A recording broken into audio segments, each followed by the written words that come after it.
300 natin nadagdagan ng 258 pesos sa loob ng 10 segundo. Profit na naman tayo, boss. Nadagdagan tayo ng 516 pesos. Profit tayo ulit, 516 pesos. Boss, kitang-kita nyo naman dyan sa screen. Yo, what's up mga boss? Yan, welcome sa episode 5 natin dito sa Expert Option. So sa mga nagtatanong dyan, baka hindi pa napanood yung unang 4 na episode natin, so simpleng i-click nyo lang yung channel natin na to at lalabas na dyan yung unang 4 na video natin. Yan, lalagay na lang natin dito sa screen. Yan, hanapin nyo na lang dyan kung ano yung pinaka the best para sa inyo na gusto nyong matutunan. Nandyan na yun sa 4 na episode, kompleto na yan. So skip na tayo dyan. So dito naman para sa naghihintay ng episode na to, dito na tayo sa episode 5. Ang tatalakayin naman natin dito sa episode 5 natin is yung mga commonly mistake na ginagawa ng mga trader. So kahit bago ka, kahit matagal ka nang nagtitrade, kahit professional ka, nagkakaroon ka pa rin ng mga error. At ito, ituturo ko sa inyo yung mga maling ginagawa ko dati. Actually, ginagawa ko pa rin naman siya ngayon. Madalas kasi mahirap naman talaga iwasan. Pero tatalakayin na natin yan ngayon para mabawasan na yung mga error nyo. At sa video na to, sinisigurado ko sa iyo na makakatipid ka ng malaking pera. So yan, wag na natin patagalin. Meron tayong mga listahan ng mga commonly mistake na ginagawa ng trader. Hindi ko na lang bibilangin kung ilan dahil baka mamaya habang ginagawa ko yung video na to may maisip ako, idadagdag ko na lang siya. So doon na lang muna tayo sa pinakauna. Ang unang mistake na ginagawa ng mga bagong trader ay ang pagte-trade ng walang plano. So, syempre parang katulad lang din siya ng pagdadrive. Hindi ka naman siguro pupunta sa isang lugar nang hindi mo alam kung saan ka pupunta talaga, di ba? Nang manghuhula ka lang. Syempre, kailangan mo ng plano. Ganon din siya sa trade. So, syempre kasama dyan yung entry point, exit point, yung risk management, at yung overall na goal mo. Kung ano talagang pinaplano mo sa araw na to, sa trade na to, kung magkano lang iti-trade mo, at magkano lang yung kaya mong ibigay. So tandaan nyo, pag nagtitrade ka ng wala kang plano is para ka lang talagang nagsusugal. So syempre, hindi mo naman kasi alam, parang random lang yung mga decision mo, bahala na kung anong mangyari. Kaya yan, isa yan sa mga dapat nating aralin ng maigi. O dito na tayo ngayon sa number 2 na mistake na ginagawa ng mga trader. Yan, ito maraming gumagawa nito sigurado. Ito yung tinatawag natin na overtrading. Siyempre napakadali naman talaga kasing mag-trade. Isang buy at sell lang naman talaga siya. So minsan hindi talaga natin namamalayan na napapasobra na tayo sa trade. Lalo na pag baguhan ka, siyempre ang iniisip mo niyan, gusto mo lang mag-trade. Gusto mo lang ng kumita ng pera.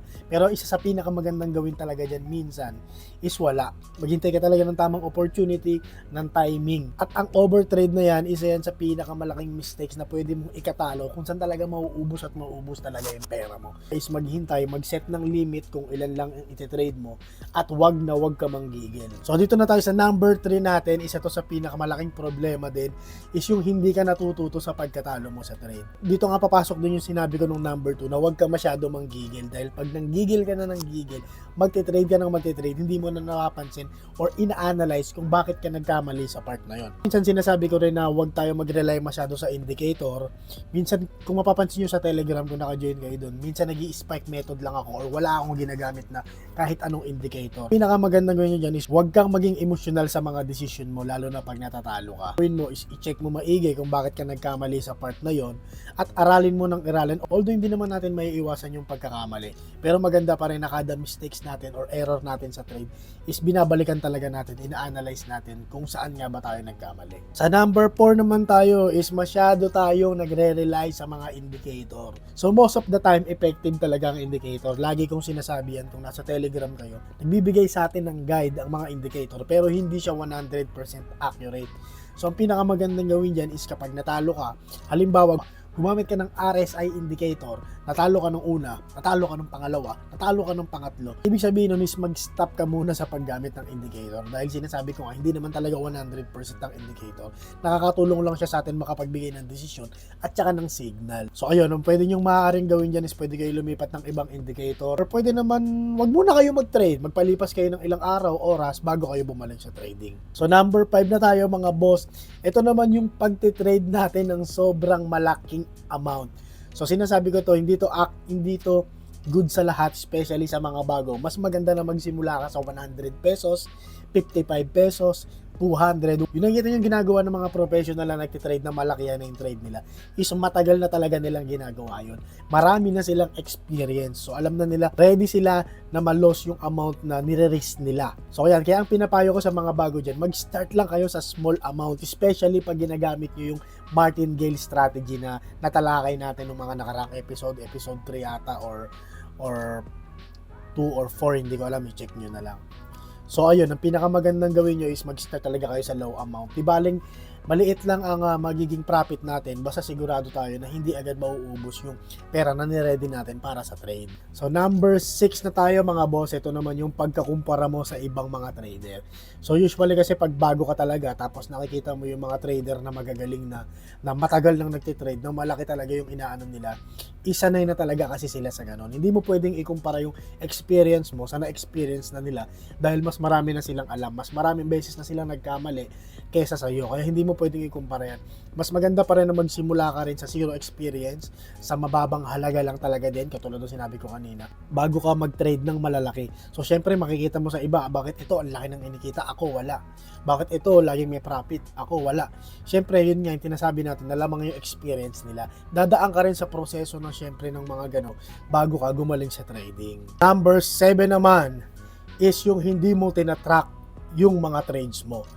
So, syempre, kailangan mag-check ka rin ng mga trade mo, yung history ng trade mo, kung ano nga ba nangyayari, kung papaikot mo ba yung pera na nilaan mo sa trade or hindi. So, syempre, paano mo malalaman kung nag-i-improve ka sa trade? Kung trade ka lang talaga ng trade, wala ka namang pakialam sa history. So, maganda rin na nagtatrack ka talaga ng record mo. Maganda na screenshot mo siya, siguro every day or every week, basta yung buong page mo makuha mo para mapansin mo kung natututo ka ba talaga o hindi. Number 8, mga boss, ito naman is yung pag-rely mo sa sinasabi ng iba. Kung tatandaan nyo sa Telegram natin, merong mga time doon na nagpo-post ako na kung sino yung gusto sumabay ng trade sa akin. So, may time naman na goods kami, may time naman natalo kami. Sa'yo pa rin naman yan dahil ako hindi ko naman sure na 100% goods yung mga trade ko all the time. Kaya pag goods yung trade ko, masaya ako para sa inyo kasi hindi lang ako yung nag-profit, pati kayo. Pero pag syempre natatalo din kayo, pero syempre parang feeling ko ako may kasalanan nun, mali ko yun. Mas maganda rin minsan na hindi ka sumasabay ng trade sa iba. May sarili kang diskarte kung paano ka natuto ganito. Parang minsan naintindihan ko rin na okay yun dahil parang gusto nyo magkaroon ng comfort na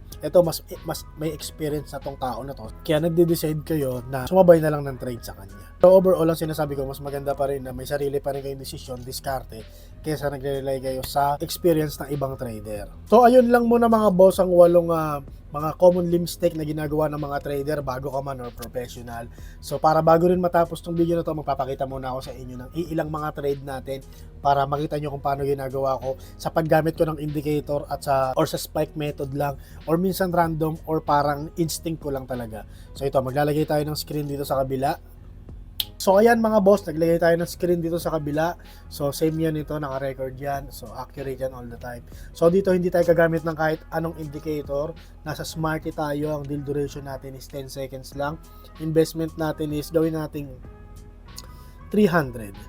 So dito gagamit lang ako ng spike method. Ang ibig sabihin sa spike method is maghihintay lang ako ng malaking wave.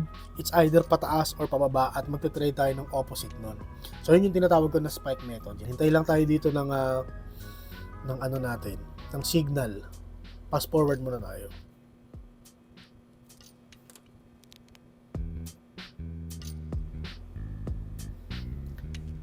So yan mga boss, nag-trade tayo sa part na yon dahil nakita kong tuloy-tuloy yung pagtaas ng ating graph. So sa loob ng 10 seconds, hintayin natin yung resulta niya. So ayun.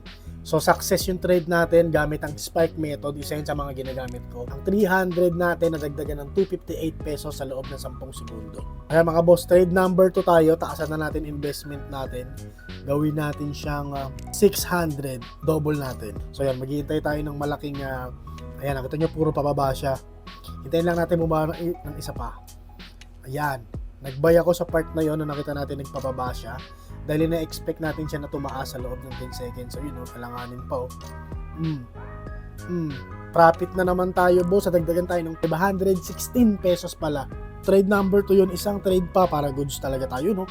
Kita nyo yung wave na sayang. Hindi natin nasabayan. So trade number 3 na tayo. Ayan, nag-sell ako sa part na yon sa tuktok dahil feeling ko bababa na siya pagtapos niyang ma-reach out yun.